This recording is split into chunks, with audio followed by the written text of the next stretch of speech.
Okay, mag-usap naman ulit tayo sa mga interesting topic. Wag muna tayo sa West Philippine Sea, mga tol. Eto'y mga kakaibang nilalang daw na natagpuan sa Malaysia, no? Itong video to ay mula kay Kian Thoughts, mga tol. Pwedeng-pwede ka magbigay ng komentaryo sa ibaba. At syempre, wag mong kalimutan mag-subscribe sa kanyang YouTube channel, mga tol. Ang link ng video panonoorin natin nakalagay po sa description sa ibaba. Yan. Alright, so kung bago ka pa lamang dito, trip mo yung mga ganitong klaseng reaction video, huwag mong kalimutan mag-subscribe. Click mo na rin ang notification bell para ma-notify ka whenever na may mga bago tayong reaction video tulad nito. Alright, so wag na natin patagalin pa. Panoorin na natin to, mga tol.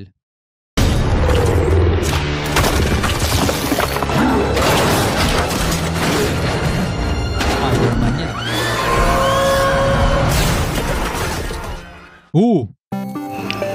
Anak ng lion at ng tao o half lion, half human hybrid.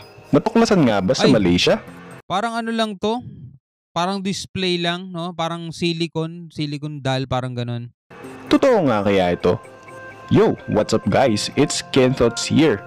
Sa video na ito ay tatalakayin natin ang isang misteryosong nilalang na natagpuan di umano sa bansang Malaysia. Maraming bagay-bagay ang nangyayari ngayon sa mundo na hindi natin kayang ipaliwanag. Katulad na lamang ng larawan na ito na nag-viral kamakailan at talaga namang pinagkaguluhan ng mga netizens. Maraming nagsasabi na ito ay bunga ng siyensya at teknolohiya. Reaction eh. Di naman kasi lingid sa kaalaman ng karamihan na may mga scientist ang pilit na gumagawa ng mga bagong uri ng nilalang. Yeah. Marami naman they're playing God, di ba? Na nagsasabing tila ito ay anak ng tao sa isang leon. Isang uri nga ba ito ng hayop? Anong uri nga ba ng nilalang ito? Tara at tuklasin natin ang misteryo sa likod ng larawang ito. Parang malabo naman kasi mangyari, hindi magtutugma yung DNA, di ba? Hindi mabubuhay yung nilalang.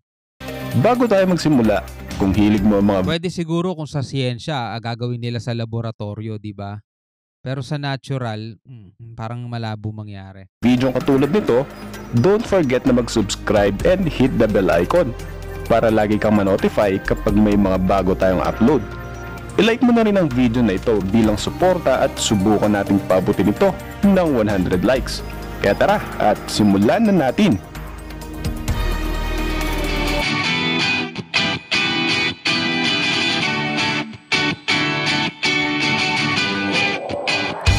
Thoughts, support.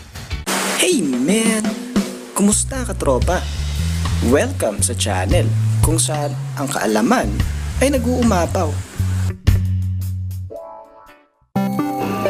Noong October 2017, isang misteryosong nilalang ang sinasabing natuklasan o nadiskubre sa probinsya ng Pahang sa Malaysia. Isang nilalang na mukhang pusa o mukhang leon, pero ang ulo at ang facial structure nito ay katulad sa mukha ng tao. Ang nilalang na ito ay nagtataglay ng mabalahibong katawan at matatalas na mga kuko at mga pangil. Kumalat sa social media ang larawan at video footage ng nilalang na ito na talaga namang ikinagulat ng maraming mga netizens. Ayon sa original na post sa social media, ito daw ay resulta ng pakikipagrelasyon ng tao sa isang babaeng leon. Well, pag nag-post ka naman kasi ng ganyan sa social media, napakaraming napakaraming mga dalubhasa, mga tol, ang maglalabasan sa comment section. Sa kahit na anong topic, mga tol, mapapolitics man yan, sports, at mga ganito mga bagay, ang daming expert. Tatagpuan daw ito sa isang undisclosed na laboratorio sa Malaysia. Pinabulaanan naman ng mga otoridad ang report na ito sa pangunguna ni Malaysian State Police Rosli Abdul Rahman. Sinabi niya na walang katotohanan ang mga kumakalat na report tungkol sa hybrid ng cat-like creature na ito. Ito ay isa lamang daw downloaded material na ikinakalat sa social media. Ayon pa sa kanya, ang larawang ito ay galing lamang sa isang e-commerce website na ibinibenta online. Ayon naman sa panayam kay Octavia Mulia, ang nag-upload ng larawan sa social media, ang larawang ito ay hindi tunay na sanggol. Isa lamang itong silicone doll na gusto niyang ipakita sa kanyang mga kaibigan. Diba? Hindi nila inaasahang magbabiral ito at aabot pa nga sa mahigit sa 5,000 shares sa Facebook. Lumalabas na ang silicone doll na imahe na ito ay ginawa ng Italian artist na si Lyra Maganupo. Nakapost ang larawang ito sa kanyang page sa Etsy. Saka kung titignan mo, 'di ba, sanggol pa lang taas ang haba na ng mga pangil, 'di ba? Kung yung totoong leon nga maliliit pa lang ang pangil nun kahit yung mga tuta, 'di ba? Nabubungi pa nga yun, nagpapalit pa ng pangil yun, pero ito yung pangil nitong ano na 'to. Ayan oh, tignan mo oh. Ang hahaba na agad oh. Na gusto niyang ipakita sa kanyang mga kaibigan. Hindi nila inaasahang magbabiral ito at aabot pa nga sa mahigit sa 5,000 shares sa Facebook. Lumalabas na ang silicone doll na imahe na ito ay ginawa ng Italian artist na si Lyra Maganupo. Nakapost ang larawang ito sa kanyang page sa Etsy. Ito ay isang e-commerce website na nagpo-promote ng mga handcrafted o mga likhang kamay na mga produkto. Ang silicone doll na ito ay tinatawag niyang Baby Lycanthropo o Baby Werewolf doll. Baby werewolf. Ito ay isang imaginary representation ng baby werewolf. Ayon sa mga kwentong bayan, ang werewolf ay isang tao na may kakayahang magbago ng anyo bilang isang lobo o wolf. Sa mga movies, kadalasan na kalaban nila ang mga vampira. Well, isa lang ang masasabi ko. Kudos sa Italian artist na si Lyra Maganupo dahil sa kanyang masterpiece. Although, hindi ito ang unang beses na may mga ganitong uri ng hybrid na kumakalat sa internet, marami pa din ang naniniwala na totoo ang nilalang na ito. May mga Ang problema no? Kahit magpakita na ng pruwebang hindi totoo, maniniwala pa rin sila. Hindi, totoo yun. kumalat na larawan noon, katulad ng batang babaeng ahas na naninirahan di umano sa Thailand, ang ating una na ring tinalakay noon sa ating mga nakalipas na video. May mga kumalat din na hybrid daw ng kambing at ng tao na kalaunan ay napag-alamang isang deformed na kambing lamang pala. Marami ding mga scientist ang sinusubukang gumawa ng mga human-animal hybrid, subalit ito ay napaka-imposible. Yeah, fail May yan. dalawang dahilan kung bakit imposibleng magkaroon ng hybrid ang tao at ang hayop. Ang una ay ang pre-zygotic barrier na pumipigil sa fertilization. Ay kaluwang dahilan naman ay ang post-zygotic barrier na pumipigil naman sa isang animal fetus na mabuhay sa sinapupunan ng isang tao. Bukod pa dito ay hindi rin tugma ang genetic ng tao at ng hayop, Tama. kaya malabong makabuo ng isang human-animal hybrid na nilalang. Sa kabila nito ay may mga siyentipiko pa din na ipinagpatuloy ang kanilang mga pag-aaral at eksperimento.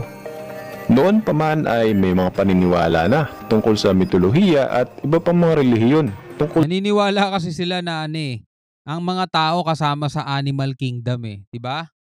Ang mga tao, alam niyo naman yun siguro yung nasa science, 'di ba, kasama tayo sa animal kingdom. Hindi tayo kasama sa animal kingdom. Ang mga animal o ang mga hayop ay ibinigay sa tao, 'di ba? Pwede natin silang kainin. ay may mga paniniwala na tungkol sa mitolohiya at iba pang mga relihiyon tungkol nga sa mga half-human, half-animal creatures. Pero sino nga bang mag-aakala na may mga siyentipiko na seseryosohin ang mga ganitong konsepto? Ang human-animal hybrid o mas kilala bilang chimera ay mga likha ng siyensya na nilalang kung saan ang cells ng tao at ng hayop ay pinaghahalo. Sa mga eksperimentong katulad ito ay inilalagay ang stem cell ng tao sa reproductive system ng isang hayop.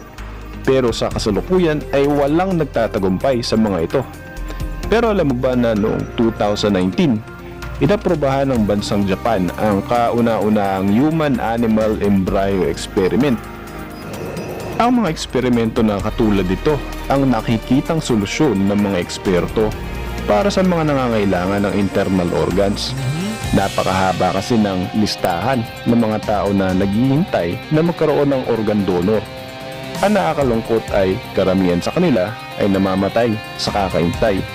'Di ba? Ito ang palatandaan o pagpapatunay, mga tol, na meron talagang dakilang Diyos na lumikha sa ating lahat.